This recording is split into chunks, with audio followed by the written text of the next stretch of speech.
Shalom, shalom Bapak Ibu. Kita tundukkan kepala kita dulu, mari kita berdoa. Kami bersyukur buat siang hari ini, hari yang luar biasa yang Tuhan jadikan. Kami berdoa firman-Mu betul-betul menembus hati kami yang paling dalam, sehingga hidup kami bisa berbuah, bisa luar biasa. Bukan hanya sekedar bertahan di dunia ini, tapi betul bisa melakukan apa yang Kau mau Tuhan. Berikan kami kekuatan, anugerah untuk terus taat berjalan sampai akhir dengan mata memandang Tuhan Yesus. Dalam nama Yesus kami berdoa. Amin. Mari kita buka firman Tuhan sama-sama di Lukas pasal yang ke-16. Lukas pasal 16. Saya akan bacakan satu cerita yang pernah saya sampaikan di gereja. Ya, ini sekedar intro saja. Kita ulang sedikit saja. Nanti kita akan masuk ke dalam pokok pembahasan yang lebih dalam. Oke, Lukas pasal 16 ayat yang ke-19 sampai dengan ayat yang ke-23. Oke. Lukas 16 mulai dari ayat 19 sampai dengan ayat yang ke-23. Saya akan bacakan bergantian dengan rekan saya. Ada seorang kaya yang selalu berpakaian jubah ungu dan kain halus, dan setiap hari ia bersukaria dalam kemewahan. Dan ada seorang pengemis bernama Lazarus, badannya penuh dengan luk borok, berbaring dekat pintu rumah orang kaya itu. Dan ingin menghilangkan laparnya dengan apa yang jatuh dari meja orang kaya itu. Malahan, anjing-anjing datang dan menjilat boroknya. Kemudian matilah orang miskin itu, lalu dibawa oleh malaikat-malaikat ke pangkuan Abraham. Orang kaya itu juga mati, lalu dikubur. Perhatikan, yang mati orang miskin dulu atau orang kaya dulu? Hah? Orang miskin dulu yang mati, ya. Mungkin hidupnya lebih susah, lebih gak enak. Yang kaya bertahan lebih lama, minum vitamin lebih lama, obat-obatan anti coronanya lebih banyak, ya. Mungkin olahraga lebih banyak, lebih sehat. Konon lebih nggak banyak stres, ya. Sekalipun saya perhatikan banyak juga orang yang kaya stresnya lumayan parah, saudara. Oke. Ayat 23, orang kaya itu juga mati, lalu dikubur. Dan sementara ia menderita sengsara di alam maut, ia memandang ke atas, dan dari jauh dilihatnya Abraham, dan Lazarus duduk di pangkuannya. Nah, kalau saudara hidup di masa pada waktu itu, apalagi dalam skema pikiran bangsa Yahudi, yang setiap kali mereka taat, maka mereka menang perang. Betul ya? Taat sama Tuhan, menang perang, jarahannya banyak. Langsung serta-merta emas berliannya banyak diambil dari bangsa lain yang kalah perang oleh mereka. Oke? Setiap kali mereka nggak taat sama Tuhan, saudara, kalah perang, hancur-hancuran. Istri, anak, semua harta benda ditawan, dijadikan budak. Kalau saudara hidup dalam skema pemikiran Alkitab yang ada pada waktu itu, saudara pasti akan berpikir bahwa yang satu orang ini sangat disertai Tuhan. Sementara yang lain kelihatannya apa? Tidak terlalu disertai Tuhan. Saudara bisa menebak sendiri mana yang mereka pikir disertai Tuhan. Tentunya orang akan berpikir, oh yang kaya, yang punya harga diri yang baik. Perhatikan saudara. Berpakaian apa? Jubah ungu dan kain halus. Dia tahu dia berharga. Betul gak? Dia tahu dia luar biasa. Bajunya harus yang mahal. Kalau yang murah, kayaknya gak layak. Karena saya bernilai tinggi. Saya orang yang luar biasa. Saya wajar beli ini, saya wajar beli itu. Karena saya udah bersusah payah untuk bekerja, mencari nafkah. Ya, saya punya satu kenalan yang waktu itu main ke rumah kami, sendalnya harganya hampir 7 juta, saudara. Oke? Nggak menyindir siapa-siapa, hanya cerita. Ya. Dan dia bilang begini, ya, menurut Kokoh, ini Kokoh mau reward diri sendiri, karena udah bersusah payah. Jadi wajar kita pakai barang yang mahal. Oke, ya, nggak ada masalah. Setiap kita senang menghargai diri kita sendiri, kita semua merasa layak, oke? Sesekali beli sesuatu yang bagus. Kita berkata orang kaya ini berpakaian jubah ungu dan kain halus. Oke, harga dirinya pasti luar biasa. Dan lihat, setiap hari apa? Bersukaria dalam kemewahan. Gak jelas kerja apa, saudara. Mungkin ini yang Jadi setiap kali kalau ke luar negeri, ke Genting gitu langsung menang terus ya. Dimanapun menang. Main ini menang, main itu menang. Nggak ngapa-ngapain.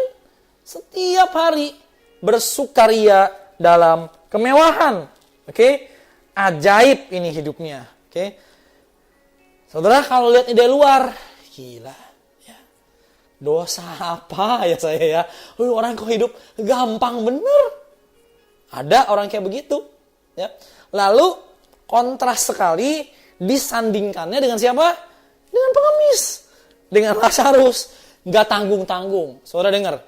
Yesus itu kalau bikin perumpamaan, waduh, dahsyatnya luar biasa.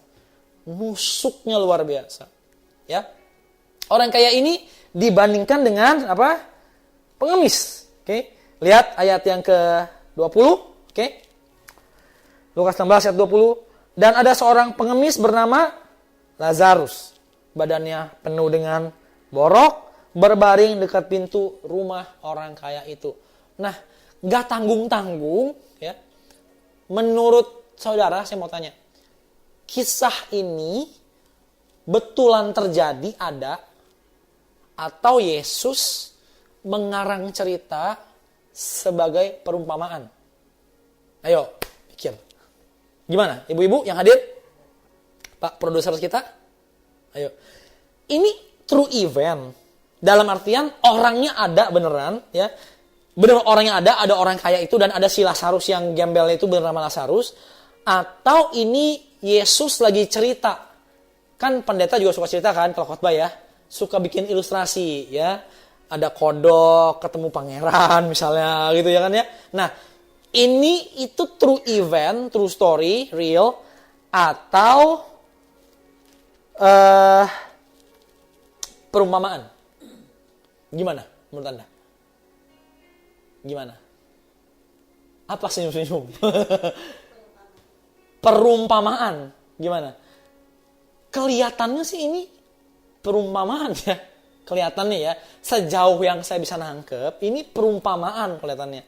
Kelihatannya Yesus ngarang satu cerita. Sama kayak dia ngarang seorang ayah yang punya 2 orang anak sulung, anak bungsu. Betul ya? Sama kayak dia ngarang cerita gadis-gadis bijaksana dan gadis bodoh. Ini pun kelihatannya perumpamaan. Kelihatannya loh ya. Tapi begini, entah ini perumpamaan atau ini cerita betulan ya. Tapi seandainya perumpamaan lebih tajam lagi sebetulnya gini. Menarik sekali seandainya ini daya hayal Yesus, perumpamaan untuk menggambarkan hal yang benar. Menarik sekali nama gembelnya, nama pengemisnya yang katanya kayak udah kena kutuk banget. Dia badannya penuh dengan borok.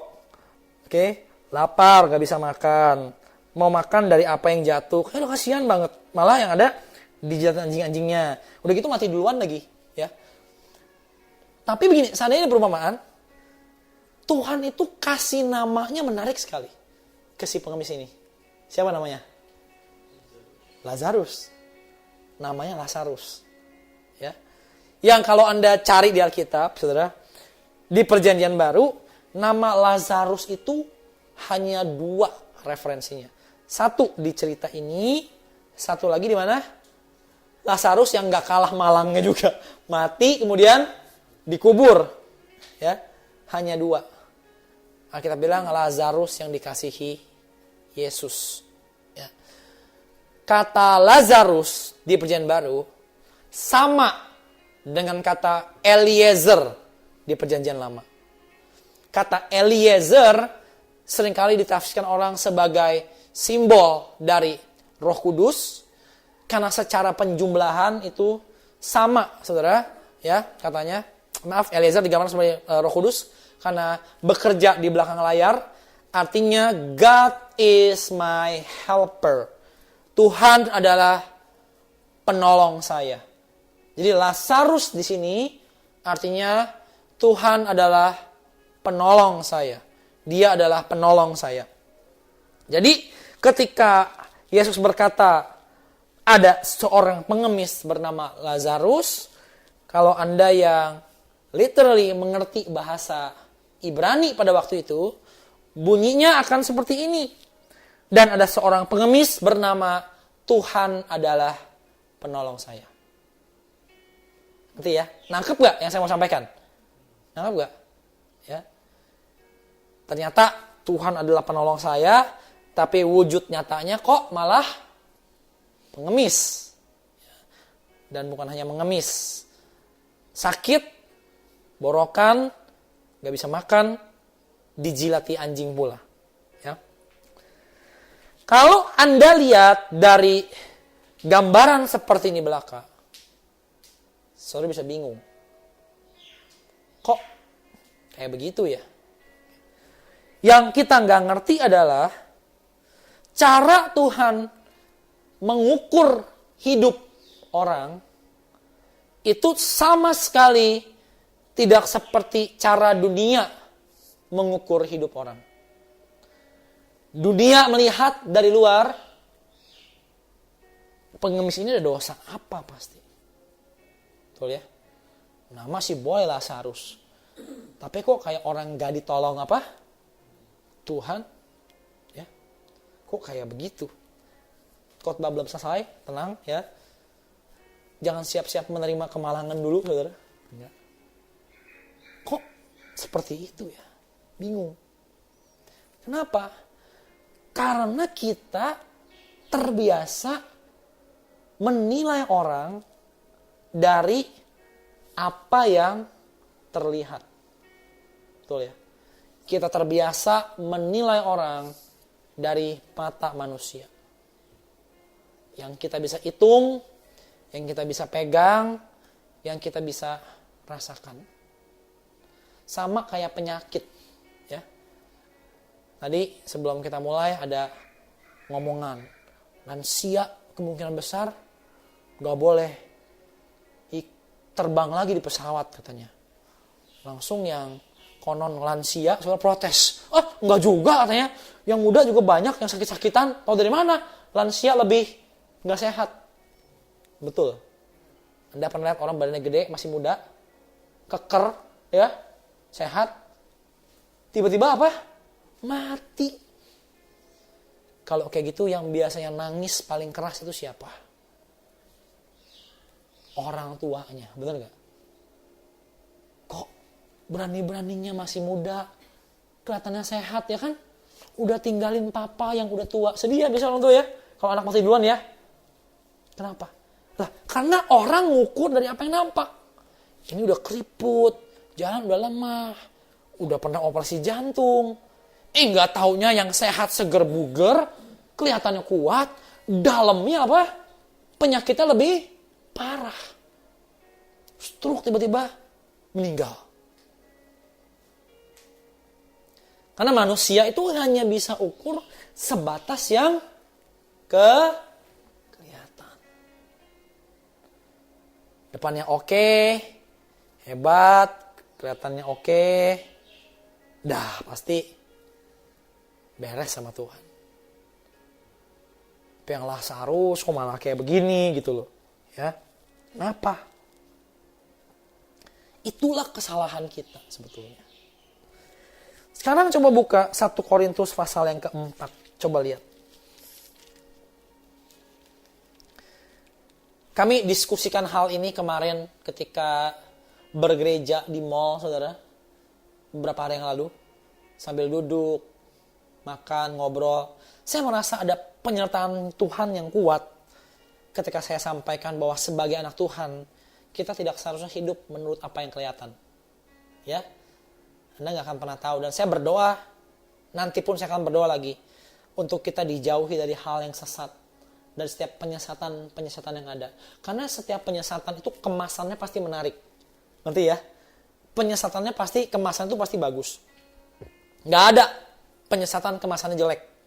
Ya siapa yang mau tertipu? Siapa yang mau percaya? Oke? Setiap bentuk penyesatan itu harus indah. Harus keren. Kalau nggak keren, orang nggak bisa tersesat.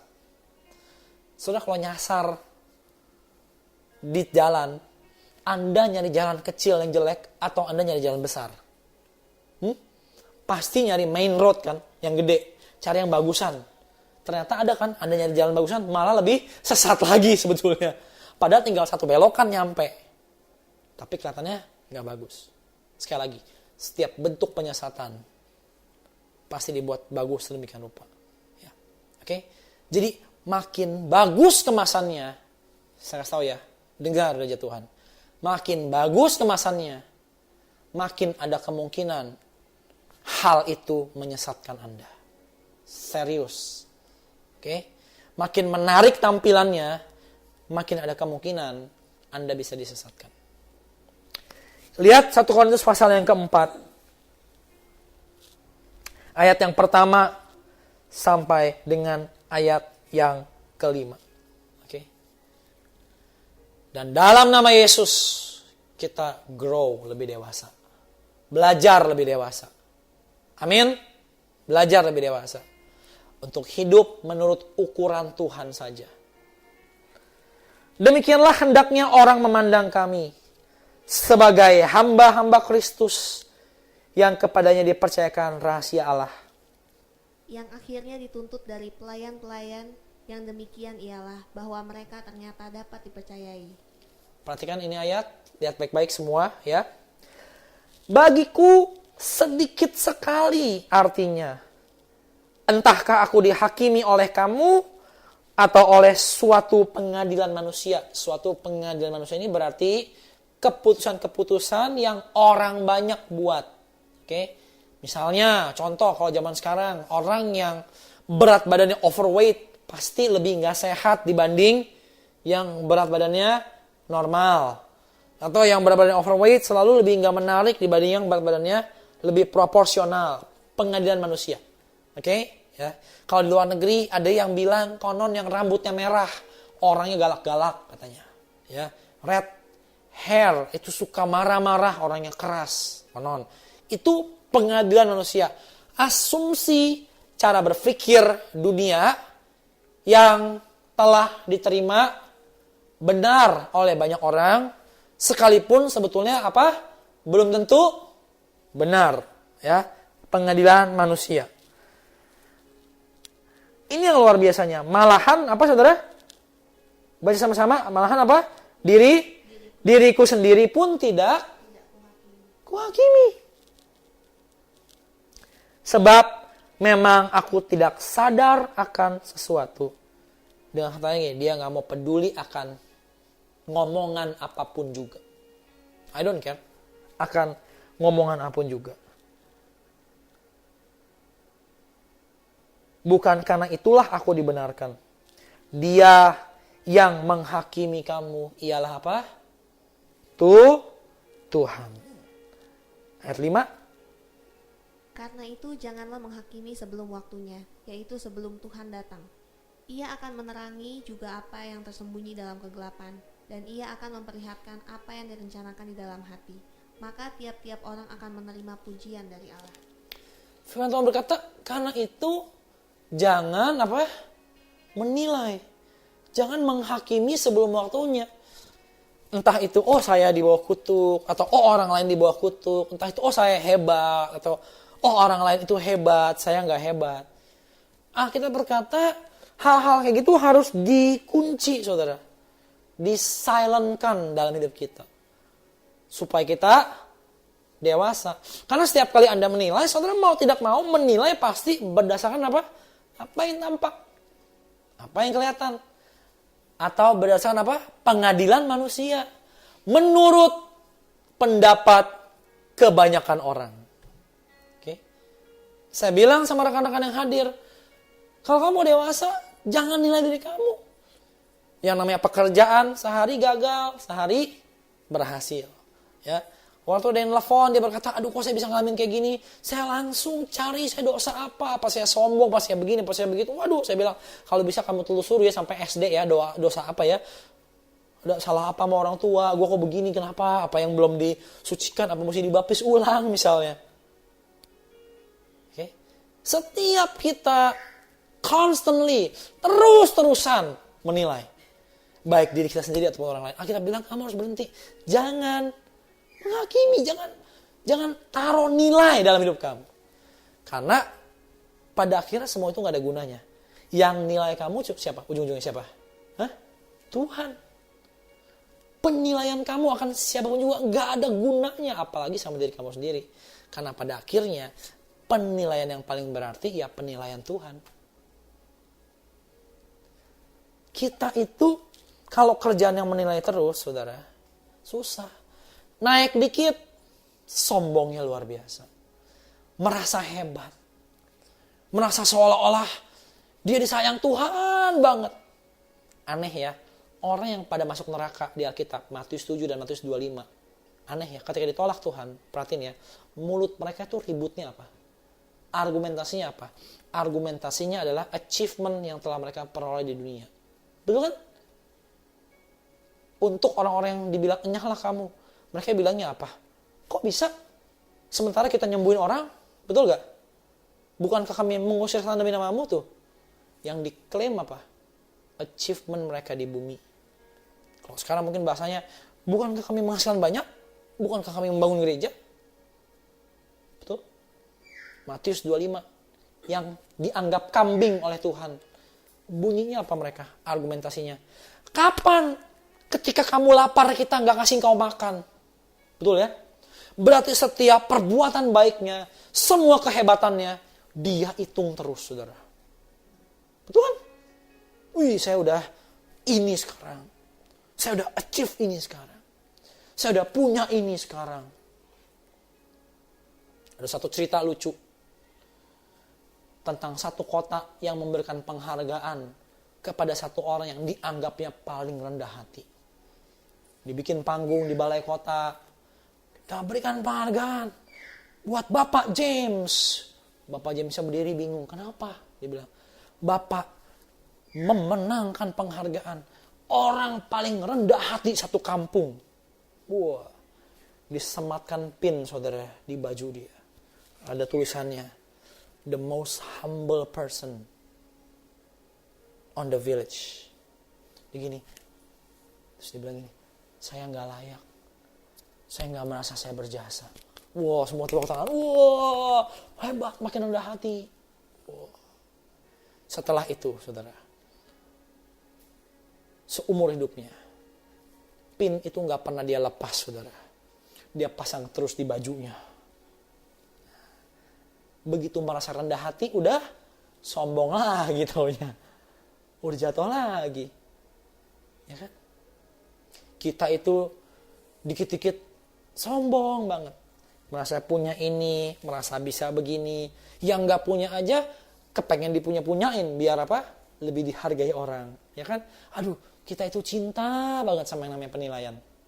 Bener ya? Kalau mau dewasa, gak bisa, saudara. Gak bisa. Gak bisa. Kalau mau dewasa, orang harus belajar untuk gak pusing akan sesungguhnya akan apapun juga. Gak pusing. Kayak saya gini anak lumayan merdeka. Gak pusing. Bener. Saya gak terlalu banyak pusing urusan orang. Dan kadang-kadang saya lihat beberapa orang kasihan gitu loh. Ya. Apalagi tonton dulu beberapa orang saya kenal. Dalam hati saya gini. Ini orang sih kasihan banget. Satu mulut orang aja itu bisa hancurin hidup dia. Betul. Katain aja coba. Rendahin aja. Waduh. Pahitnya bisa luar biasa loh ya. Beberapa orang tuh begitu disinggung. Itu udahan langsung. Udahan. Gak mau ngapa-ngapain. Gak mau pelayanan. Gak mau gereja. Gak mau ngapa-ngapain kalau bisa. Udahan langsung. Tersinggung dikit aja. Saya kasihan loh sama orang-orang yang begitu gampang hancur. Nah, buat teman-teman, rekan-rekan di gereja, mungkin yang paling menyiksa kita adalah suara kita sendiri. Ya. Kami bahas kemarin ya. Jangan kamu lihat diri kamu itu dari luar aja. Ada satu teman kami berdagang, cerita, betul ya, saya dapat sekian juta, saya dapat begini, dia bilang hari ini cuma goban gitu. Jadi hidupnya nggak menentu banget gitu. Ya. Ketika di atas mungkin merasa, wah asik, terobosan dimulai, ini saatnya. Wah kan gitu ya, kita kalau baru jualan satu langsung kayaknya, waduh, besok akan lebih besar lagi. Taunya besok gak jualan lagi 3 bulan, saudara. Kamu gak bisa ukur hidup kamu dari hal seperti itu. Gak bisa. Betul-betul gak bisa. Oke? Betul-betul gak bisa. Dan kamu harus ukur hidup kamu dari Tuhan. Dan yang paling bagus, jangan menilai apa-apa. Tapi tetap lakukan apa yang kamu percaya Tuhan mau apa? Kamu lakukan. Amin. Saya belajar buat apa yang saya rasa Tuhan mau saya lakukan. Buat aja. Kadang ada hasilnya. Kadang gak ada hasilnya. Saya buat apa yang saya rasa dari Tuhan. Ya. Yang terakhir, lihat Ibrani pasal yang ke-12.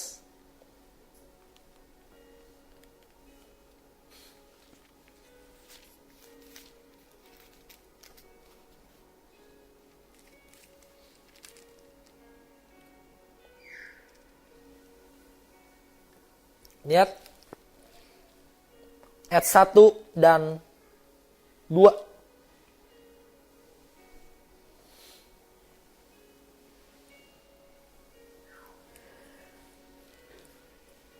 Mari kita baca. Saya akan baca yang pertama dulu. Karena kita mempunyai banyak saksi bagaikan awan yang mengelilingi kita. Marilah kita menanggalkan semua beban dan dosa yang begitu merintangi kita. Lihat ya. Yuk tanggalin semua beban dan dosa.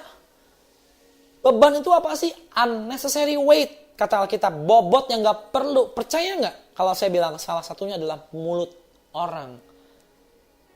Atau pendapat dan nilai diri kita sendiri. Benar gak? Saudara, bertahun-tahun terakhir ini saya belajar banyak loh. Tentang jangan melihat apa yang nampak. Dari luar beberapa kelihatan bagus sekali. Ya kan? Tapi pasti dalamnya, waduh mengerikannya luar biasa. Luar biasa. Oke. Karena itu tanggalkan semua beban dan dosa. Lihat nih. Dan berlomba dengan apa? Dengan apa? Tekun dalam apa? Perlombaan yang baca sama-sama. Diwajibkan bagi kita. Kamu gak bisa menghindar dari pertarungan, perlombaan jalan di dunia yang memang diwajibkan untuk kamu. Suatu saat hidup kamu akan dinilai dari apa yang kamu buat dalam perlombaan itu. Itu wajib. Itu mandatory. Itu harus. Kamu harus berjuang. Gak ada cara lain. Ayo. You have to fight. Hidup ini keras secara iman. Paulus dipukul, ditelanjangi, dianiaya, kelaparan. Betul gak? Kita belum sampai di situ. Tapi hidup ini penuh dengan pertarungan. Saya bukan yang mau keras-kerasin saya khotbah. Enggak.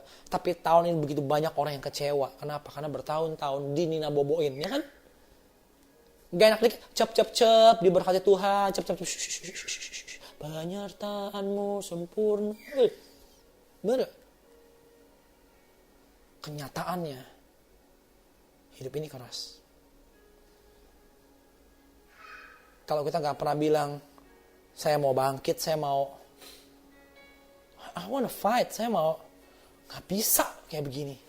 Mati lama-lama iman saya. Gak bisa. Saya mau fight. Ya. Karena itu wajib. Bapak Ibu wajib. Kamu wajib jalan, kamu wajib. Harus. Di mall, Anda wajib pakai masker. Saudara nggak pakai masker, nggak dikasih masuk, iya kan? Saudara wajib absensi barcode, check in barcode. Anda nggak mau, Anda nggak dikasih masuk. Nah, kehidupan dunia ini secara iman wajib dimenangkan, wajib. Kamu wajib berlomba dan bertanding. Dan Alkitab bilang tinggalkan semua beban yang gak perlu dan tinggalkan dosa kamu. Karena pada akhirnya ini akan memberatkan perjalanan kita. Ya. Oke? Kalau saudara gak berjuang, gimana nanti masa-masa sukar datang? Anda akan selesai imanmu. Kamu berjuang. Paksain diri kamu baca firman. Dengar khotbah. Latih diri kamu untuk kuat. Karena gak ada cara lain, saudara. Anda gak bisa. Ini naboboin terus. Hanya sekedar dengar-dengar lagu yang sekedar comfort buat kita. Harus ada tema-tema lain dalam hidup Anda. Sehingga Anda kuat.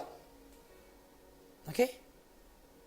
Kadang-kadang kita masih dengar tema-tema lagu yang dikarang di zaman dulu ketika aniaya masih nyata. Ya kan? Mengikut Yesus. Betul ya? Keputusanku. Betul kan? Lagu martir dari India. Kutak ingkar. Oke? Kadang-kadang mesti kayak begitu. Gak bisa lagunya tuh yang lagu-lagu yang hanya sekedar menenangkan kita. Gak bisa, ini nih pertandingan.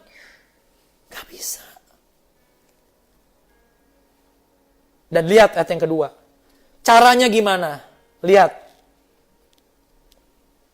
Baca silakan. Marilah kita melakukannya dengan mata yang tertuju kepada Yesus yang memimpin kita dalam Stop. iman. Marilah kita melakukannya dengan matanya kemana? Ke Tuhan. Ke orang lain? Ke diri sendiri? Matanya kemana? Ke window shopping? Ke night market Bangkok? Matanya kemana? Hah? Saudara lagi jalan nih di dunia, lagi bertarung nih. Matanya kemana? Yesus. Yesus yang seperti apa? Yesus yang duduk di surga. Yesus yang seperti apa yang Anda lihat? Lanjut. Yang memimpin kita dalam iman dan yang membawa iman kita itu kepada kesempurnaan. Lihat yang seperti apa Yesusnya. Yang dengan mengabaikan kehinaan tekun memikul salib ganti sukacita yang disediakan bagi dia yang sekarang duduk di sebelah kanan tahta Allah. Terus lihat, lanjut. Ingatlah Ingatlah selalu akan dia. Tuh, dalam Anda berlomba dalam perubahan wajib, mata ke Tuhan. Terus ini, ingatlah selalu akan dia. Ingatlah selalu akan dia. Terus Ingatlah selalu akan dia yang tekun menanggung bantahan yang sehebat itu terhadap dirinya dari pihak orang-orang berdosa, supaya jangan kamu menjadi lemah dan putus asa. lihat. Ingatlah selalu akan dia. Ya kan? Yang apa? Yang apa? Tekun menanggung apa? Apa? Apa? Bantahan. Mulut orang. Ya kan? Mulut orang. Ngomongan orang. Mana katanya anak Tuhan, benar gak? Sampai mati dihina-hina. Ayo, panggil bapakmu. Selamatkan dirimu. Ya kan? Kalau Daud di Mazmur berkata, ya kan, orang-orang mencemooh dia. Mana Tuhanmu? Betul? Teladan kita adalah Yesus yang sama. Memikul salib dan menanggung bantahan dari orang, dari mulut orang. Dari mulut orang, saudara. Ngerti ya?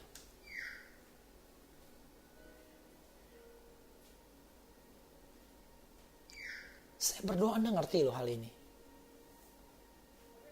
Jadi jangan hidup Anda itu disibukkan dengan suara-suara perhitungan-perhitungan yang gak jelas dasarnya dari mana. Kan waktu hari Kamis ya, betul ya? Saya bilang sama teman saya, tutup mata, kecuali mata Yesus, tutup telinga, baca Alkitab sendiri. Nanti pasti berbeda. Dan dia bilang, bener loh. I think semingguan, saya baca Alkitab aja. Dan kamu akan lihat. Beda ternyata. Apa yang Tuhan pandang dan apa yang manusia pandang. Kita tuh kebanyakan ngelihat ke kiri, ke kanan, depan, belakang. Oke? Si ini begini, saya begini, dia begitu. Kamu mau sehat, mau menang. Satu, kamu harus tahu. Perlombaan, pertandingan dalam hidup kamu itu wajib. Wajib. Kamu mesti jalan dan kamu wajib selesai dan wajib menang sebisa mungkin. Yang kedua, matanya memandang ke Tuhan. Lihat Tuhan. Belajar jadi orang yang kuat. Oke? Jangan gampang kecewa. Karena hidup itu pertarungan. Lihat Yesus bukan dalam konteks dia jalan di atas air. Bukan dalam konteks dia beri makan 5.000 orang, modalnya 5 roti dan 2 ikan. Tahu nggak saudara? Itu terjadi sekali-sekali. Ngerti ya? Oke? Nggak tiap kali. Sisanya Yesus makan dia biasa. Kerja, tukang kayu, jalanin biasa. Saya ngalamin nggak mujizat, ngalamin. Sisanya ya kerja tiap-tiap hari, ngerti ya? Ada hal natural yang saya buat. Kadang-kadang ada nggak orang kasih begini? Ada. Tuhan baik. Sayangnya nggak tiap hari. Seminggu 3 kali aja udah lumayan sebenarnya, nggak usah tiap hari. Sisanya hidup ya biasa hidup aja biasa. Bertarung tiap hari. Jalani hidup ini dalam perlombaan yang wajib. Ya. Usaha, namanya usaha, untung, rugi, untung, rugi, untung, rugi, betul gak? Untung, ya jalani, itu dinamika kehidupan. Dengan mata yang kayak apa? Mandang Yesus. Yesus yang kayak apa? Bukan yang membuat mujizat. Yesus yang apa? Yesus yang tekun, memikul salib, menanggung segala bantahan. Betul kan? Yesus yang tekun memikul salib, sambil kiri kanan di ngomongin, bukan anak Tuhan lu apa, lu begini. Betul gak? Betul kan? Menanggung bantahan. Amin? Amin? Ya. Saya berdoa kita ngerti. Lihat ya, dengan pandemik ini, betul gak? Menunjukkan kepada kita perlunya pengiringan Yesus yang lebih kuat. Ayo, betul kan? Begitu banyak firman-firman disampaikan selama ini ternyata gak relevan. Betul kan? Ternyata gak bisa berbuat banyak di masa-masa kayak gini. Terbukti di mana? Dari kekecewaan kita. Saya mau kita menang dalam hal ini. Ketika saya sampaikan ini ya, sepotong waktu itu hari Kamis ya. Saya bilang kita harus dalamin hal ini, kita harus menang. Saya mau anak-anak di gereja gak lagi melihat dan berhitung secara apa yang matanya bisa lihat. Amin. Karena kalau hidup kekristenan Anda hanya sampai di sana, sama aja dengan orang dunia, ngerti gak? Sama aja. Mereka pun ngitung berdasarkan apa? Berdasarkan mata. Anggap ya. Saya berdoa Anda dikuatkan. Kalau Anda udah berbuat apa yang Anda pikir benar di mata Tuhan, dan kamu sekarang gak melihat apa-apa, saya mau bilang teruskan. Teruskan. Hidup belum selesai. Tahun-tahun lalu, hidup saya begitu banyak pertanyaan. Banyak sekali pertanyaan. Satu titik, saya bilang ini sama Tuhan. Saya masih selesai loh nanya. Gak bisa loh. Hidup saya ini harusnya jadi jawaban, betul gak? Hidup kamu itu harusnya jawaban apa pertanyaan? Jawaban kan? Hidup kamu itu harusnya bukan pertanyaan. Jangan sampai orang lihat kamu misterius nih orang. Hidup kamu harusnya jawaban. Saya bilang saya harus selesai loh. Udahlah, hidup cuma sekali. Saya paling kuat hidup paling lama 40 tahun lagi. Ya, paling lama mungkin. Kalau 35 tahun, kalau Alkitab bilang 70 tahun, berarti saya paling kuat hidup 30 tahun lagi. Betul kan? Ya udah. Di 30 tahun ini, saya mau relakan hidup saya. I put it on the line. Let's see what happen. Saya mesti stop mempertanyakan dan terus jalan dalam apa yang saya yakin itu yang Tuhan mau saya buat. Amin? Amin?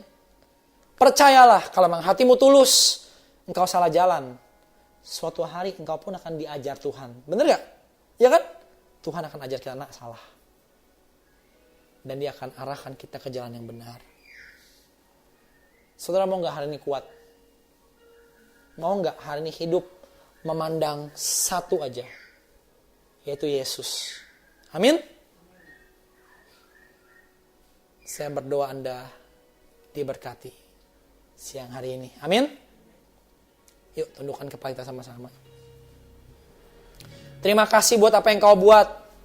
Sampaikan isi hatimu lebih lagi Tuhan dalam hidup kami. Bukan hanya dari video ini, tapi dari keseharian kami. Siapa di sini yang hadir mau berkata, aku mau arahkan mataku ke Tuhan. Aku terbiasa berhitung, aku melihat kiri kanan terlalu banyak. Aku mau memandang Tuhan hari. Mau gak engkau taruh tanganmu di dadamu sama-sama? Aku mau Tuhan. Aku mau. Aku mau pandang Tuhan. Teach me to be strong. Ajar aku untuk menang. Ajar aku Tuhan. Untuk berjalan seperti yang Tuhan kehendaki. Ajar aku Tuhan. Ajar. Biar hati ini bisa dewasa. Biar hati ini bisa betul-betul menjadi seperti murid Yesus, seperti apa yang Tuhan mau. Biar mata ini bisa melihat Yesus yang memikul salibnya dan mengabaikan segala kehinaan, ganti sukacita yang tersedia bagi engkau. Hamba berdoa minta anugerah-Mu supaya setiap kami bisa menyelesaikan panggilan hidup kami sampai selesai. Semua perlombaan dan pertandingan yang memang wajib kami jalanin, Tuhan beri anugerah-Mu, kami selesai sampai akhir. Dalam nama Yesus kami berdoa.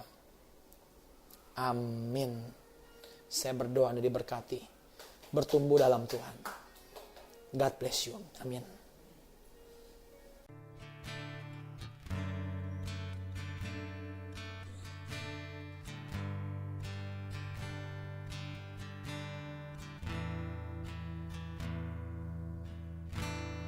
This is my desire, to honor you, Lord, with all my heart I worship you.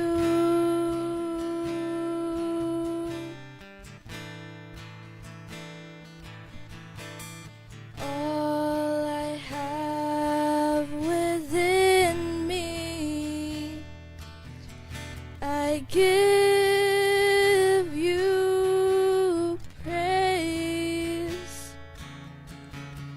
All that I adore is in you.